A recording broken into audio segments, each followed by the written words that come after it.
Bismillahirrahmanirrahim. Assalamualaikum warahmatullahi wabarakatuh. Waalaikumsalam warahmatullahi wabarakatuh. Selamat siang ibu-ibu hebat TK Negeri 02 Tilman. Salam bahagia, salam sejahtera bagi kita semua. Baiklah, pada siang hari ini mohon waktunya sebentar. Saya akan mendiseminasikan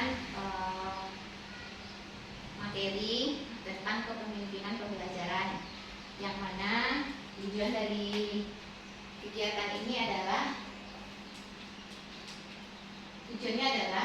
agar ibu-ibu semuanya memahami peran sebagai pemimpin dalam pembelajaran.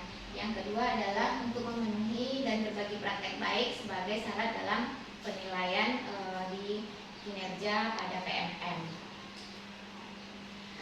Baik ibu-ibu, apa itu kepemimpinan dalam pembelajaran? Kepemimpinan dalam pembelajaran itu mencakup perilaku tenaga pengajar dalam merumuskan dan mengkomunikasikan tujuan lembaga pendidikan, memantau, mendampingi, dan memberikan umpan balik dalam pembelajaran, membangun iklim akademik, dan memfasilitasi terjadinya komunikasi dalam lembaga pendidikan. Intinya dalam kepemimpinan pembelajaran itu bagaimana sikap kita sebagai pemimpin dalam mengelola. Kalau seandainya kita di kelas itu kita memimpin pembelajaran, kita bagaimana mengelola kelas, bagaimana kita mendampingi pembelajaran anak-anak murid kita, dan bagaimana kita mengantarkan mereka mencapai tujuan pembelajaran yang kita inginkan. Sementara sebagai kepala sekolah, kepemimpinan dalam pembelajaran itu adalah pengelolaan dalam segala sistem, terutama dalam juga sama-sama mencapai tujuan pembelajaran kita, mewujudkan visi misi sekolah. Apa tujuan kepemimpinan dalam pembelajaran? Ibu-ibu, tujuan utama pemimpin pelajaran adalah memberikan pelayanan prima kepada semua peserta didik agar mereka mampu mengembangkan potensinya untuk menghadapi masa depan yang belum diketahui. Di sini dapat kita lihat bahwa yang sebenarnya tujuan kita sebagai pemimpin pembelajaran itu kan semata-mata untuk mengantarkan, menyiapkan peserta didik kita agar mereka mampu untuk menghadapi situasi yang akan datang, agar mereka siap dengan segala keadaan yang ada. Nah, itulah yang kita ketahui tentang tujuan kepemimpinan dalam pembelajaran. Nah, yang intinya sekali, bagaimana peran guru sebagai pemimpin pembelajaran? Guru sebagai seorang pemimpin pembelajaran itu dia harus disukai, terutama dulu disukai oleh murid-muridnya. Karena ini statusnya guru, kita guru ya, berarti kita harus terlebih dahulu disukai oleh murid-murid kita. Apabila mereka sudah suka, otomatis nanti kita akan didengarkan, kita akan dipahami apa yang kita sampaikan, gitu kan. Jadi perantara pembelajaran itu akan lebih mudah masuknya kepada murid apabila mereka sudah menyukai kita. Selain itu, sebagai pemimpin pembelajaran kita berhak juga membimbing, mewujudkan kepribadian yang baik, serta menyiapkan tumbuh kembang yang utama sekali untuk peserta didik kita menghadapi berbagai kemungkinan tantangan yang akan datang. Nah, sampai di sini sebenarnya ya, ibu-ibu hebat semua sudah menjalankan, sudah mengetahui posisinya sebagai pemimpin pembelajaran yang dilaksanakan selama ini. Dan alhamdulillah ibu-ibu hebat juga sudah memiliki kepribadian seperti yang sudah diuraikan tadi, disukai oleh murid, memiliki rasa percaya diri, memiliki rasa tanggung jawab. Tujuannya semuanya itu adalah untuk mendampingi peserta didik kita melakukan tumbuh kembangnya. Selanjutnya, dalam kepemimpinan kita itu kan mendampingi ya ibu-ibu ya. Jadi di dalam kelas itu kita tidak hanya menghadapi situasi yang baik-baik saja. Ada kalanya kita menemukan permasalahan. Selama ini permasalahannya yang kita ketahui hanya sebatas solusi langsung penyelesaian terhadap yang bermasalah.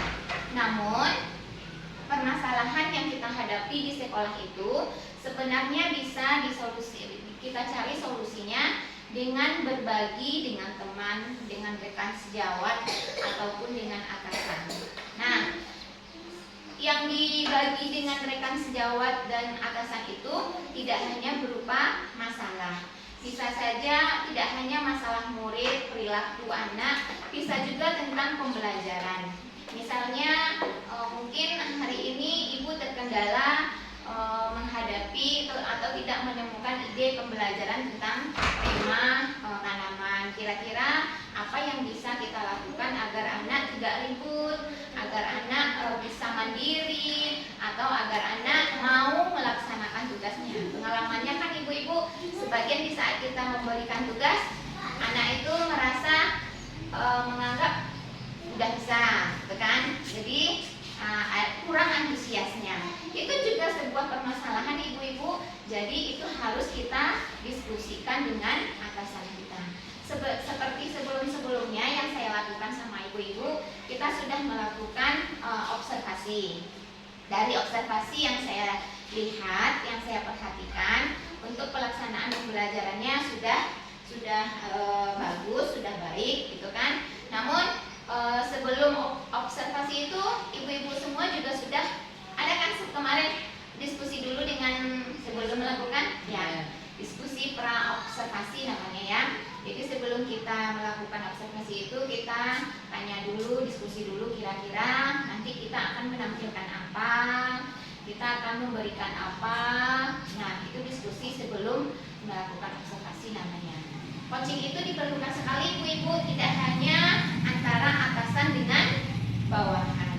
Coaching itu bisa dilakukan antara juga teman sejawat, boleh juga. Mungkin murid dengan ibu gurunya juga kita bisa lakukan coaching. Tidak hanya berlaku untuk kedinasan sebagai seorang guru dan atasan. Namun, coaching juga bisa kita berikan kepada si murid, yang mana tujuannya adalah berorientasi pada hasil yang sistematis, di mana coach memfasilitasi peningkatan atas performa kerja, ya, peningkatan performa kerja, pengalaman hidup, pembelajaran diri dan pertumbuhan pribadi dari coaching.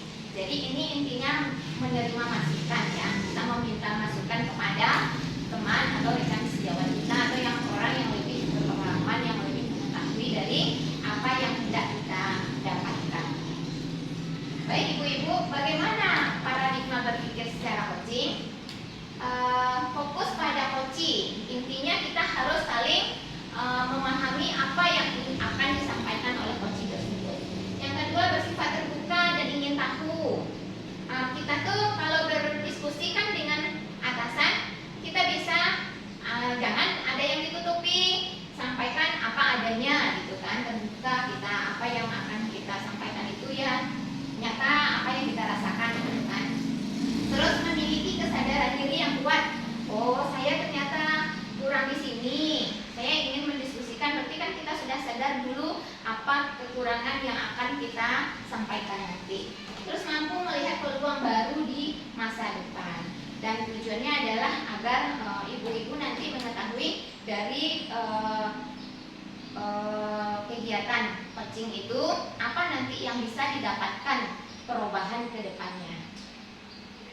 Baik ibu-ibu, kompetensi inti dari coaching itu adalah kehadiran penuh. Berarti seperti tidak mungkin kan kita berdiskusi misalnya kalau zaman sekarang bisa juga melalui HP ya, harus HP-nya jangan seperti kita zoom ya, layarnya hidup tapi pekerjaan juga lewat. Itu berarti kehadiran penuhnya tidak ada gitu kan. Kehadiran penuh tuh memang kita merasakan hadir bersama mereka.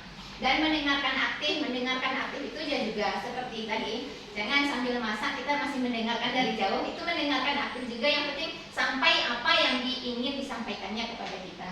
Yang ketiga, mengajukan pertanyaan berbobot untuk memancing rekan sejawat kita. Itu kita harus murid kita untuk memancing murid kita itu yang kita coaching itu, kita harus bisa memberikan pertanyaan berbobot yang bisa membuka wawasan mereka untuk berdiskusi. Itu yang dimaksud dengan pertanyaan berbobot. Nah, seperti yang sebelumnya saya lakukan, saya sudah melakukan supervisi akademik. Supervisi akademik itu yang mana yaitu serangkaian aktivitas yang berdampak secara langsung kepada guru. Berarti setelah melakukan itu nampak langsung nyata ya perubahannya kepada guru, dan kegiatan pembelajaran mereka di kelas yang dilakukan secara berkelanjutan dan meningkatkan kompetensi sebagai pemimpin pembelajaran. Yang intinya ibu-ibu, kita sebagai pemimpin pembelajaran itu adalah di mata anak-anak tadi kita sebagai pengembang tumbuh kembang mereka, mengantarkan tumbuh kembang mereka dengan berbagai cara, dengan berbagai kegiatan yang dapat merangsang pertumbuhan mereka tadi.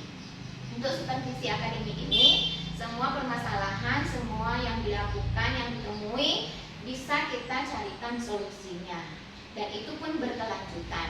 Misalnya ibu-ibu ada menemukan permasalahan anak, itu nanti bisa kita lakukan mungkin segitiga restitusi atau dipanggil anaknya. Kalau selama ini kan kita hanya panggil anak yang bermasalah saja, nanti yang efeknya yang sudah menangis kita biarkan tanpa kita kadang memang sudah maaf lagi anak tanpa menyadarkan diri anak itu dulu.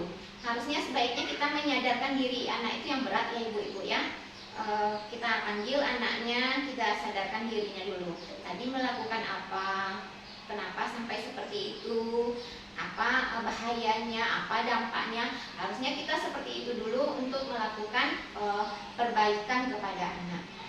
Yang selama ini mungkin kita hanya langsung menegur, nak jangan, itu salah, kita yang memberikan arti itu salah. Padahal seharusnya dia yang memahami kalau perilaku yang telah dilakukannya itu adalah perilaku yang salah. Sampai di sini ibu-ibu apa ada pertanyaan tentang masukan pembelajaran, boleh di luar dari konteks kita ini. Kan nanti yang sudah dilakukan sudah observasi, sudah pasca observasi, sudah dilakukan sebelumnya. Nah, tindak lanjut setelah diobservasi, adakah ibu-ibu perbaikan? Perbaikan pembelajaran. Ya. Yang udah diobservasi. Itu. Kita lanjutkan atau yang mana dibedakan? Berarti ibu menemukan permasalahan kekurangan kita di saat kita tampil, kita melalui refleksi. Berarti setelah sebelumnya kita pra dulu, diskusi dulu, nanti pelaksanaan. Dalam pelaksanaannya mungkin kita tanpa menyadari gitu kan, ada kekurangan, tapi kita tidak sadar. Sadarnya nanti setelah melaksanakan, tadi rasanya itu belum disampaikan, tadi rasanya itu saya planningkan tapi belum tersampaikan. Sadarnya setelah selesai. Itulah gunanya refleksi. Kita setiap hari itu harus merefleksi apa yang sudah kita lakukan untuk perbaikan di masa yang akan datang. Tujuannya sangat banyak sekali, manfaatnya juga banyak ibu-ibu ya.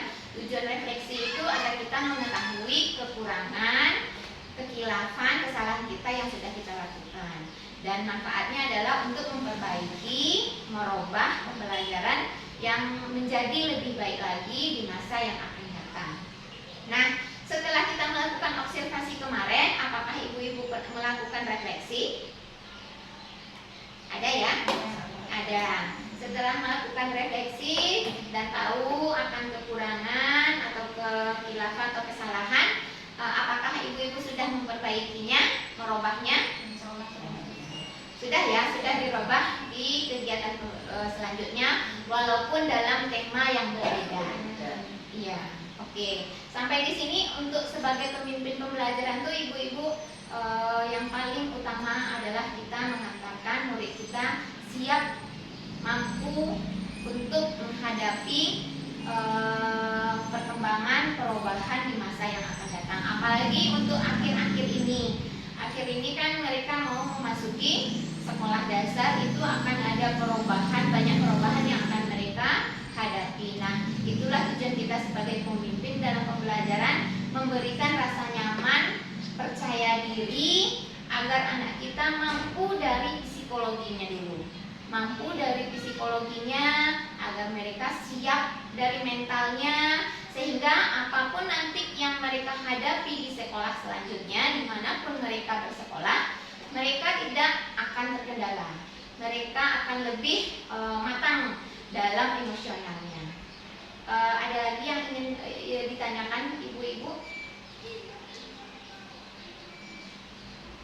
dalam permasalahan di sekolah, di dalam kelas? Udah ya, kalau dalam kelas yang jelas ibu-ibu pasti sudah tahu semuanya. Peran kita sebagai pemimpin pembelajaran itu tadi adalah menciptakan suasana yang nyaman, yang kondusif dalam pembelajaran untuk menyiapkan anak kita lebih siap di pembelajaran yang selanjutnya. Oke, baik ibu-ibu, kalau tidak ada, mungkin hanya sampai di sini saja diseminasi kita hari ini. Seandainya nanti ada ibu-ibu terkendala, kalau untuk tahapan observasi kemarin kan sudah diketahui ya. Sebelumnya kita melakukan pasca observasi, itu dilakukan dengan berdiskusi. Menyampaikan apa yang akan kita tampilkan nanti yang lebih baiknya. Setelah dilakukan pra-observasi, nanti ibu-ibu melakukan pelaksanaan di dalam kelas. Pelaksanaan di dalam kelas itulah memberikan pembelajaran kepada anak yang menyenangkan tadi, yang sesuai dengan tumbuh kembangnya tadi. Setelah pelaksanaan, nanti ibu melakukan refleksi diri. Dengan melakukan refleksi diri, mengetahui kekurangan, kelemahan untuk memperbaiki di masa yang akan datang, baru kita melakukan perubahan aksi nyata di kegiatan selanjutnya. Ibu-ibu, kalau tidak ada lagi, saya mohon maaf atas segala kekhilafan yang disampaikan, dan terima kasih atas segala perhatian. Saya sudahi. Assalamualaikum warahmatullahi wabarakatuh.